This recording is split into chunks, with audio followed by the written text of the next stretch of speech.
Hey, hope everyone's doing well. This is Seth with Glowe Industries.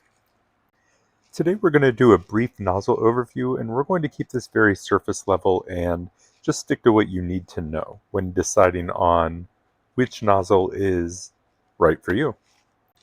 There are 6 primary nozzle types that you're going to run into if you're looking for a new nozzle. That is brass, hardened steel, tungsten carbide, silicon carbide, ruby, and diamond. As you can see here in the picture, I do have pictures of the latter 5, minus brass, all under a microscope, but unfortunately it doesn't appear that they make brass nozzles for the Creality K2 Plus, which is what I use. So before we go further, let's go ahead and identify the 2 primary metrics that you are going to see advertised when you are purchasing a new nozzle. The first is hardness, and the higher the hardness rating of the nozzle, the better and the more resistant it will be to abrasive filaments.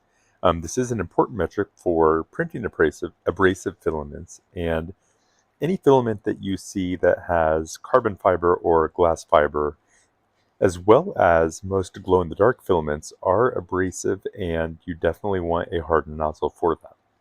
The next is thermal conductivity. Similar to hardness, the higher the number here, the better. This represents both the ability to conduct heat as far as heating up the nozzle and making sure that it is evenly heated, but it also applies to how well the nozzle actually transfers heat to the filament as the plastic is extruded from the nozzle. In fewer words, higher thermal conductivity is going to keep the filament flowing buttery smooth during your print. So let's start with the most basic, the most common, and the cheapest, which is brass. Reviewing the hardness, it has a 3 on the scale that we're using today, and it's actually on the lower end of the spectrum and isn't recommended for any type of abrasive filaments. Next up, we have hardened steel, which is a fairly substantial improvement over the brass with a rating of 7.5. This is a close-up view of a silicon carbide nozzle, and this comes in at 9.5 on the scale. Next is tungsten carbide, which gets a fairly solid 9.0 on the hardness scale. Here is a ruby nozzle that I recently got my hands on, and similar to tungsten carbide, it also gets a 9.0 on the hardness scale.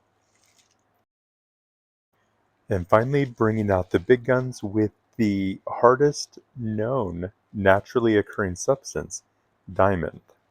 Diamond gets a 10.0 on the hardness scale.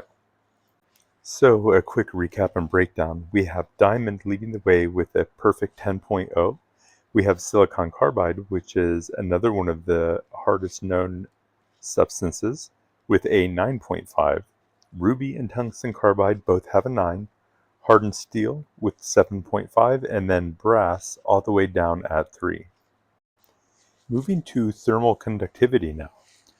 Starting with brass, brass gets a rating of 109 on this scale. Hardened steel gets a 41, so substantially less thermally conductive than brass. Next up we have silicon carbide, which gets 120, which is superior to brass and is much harder.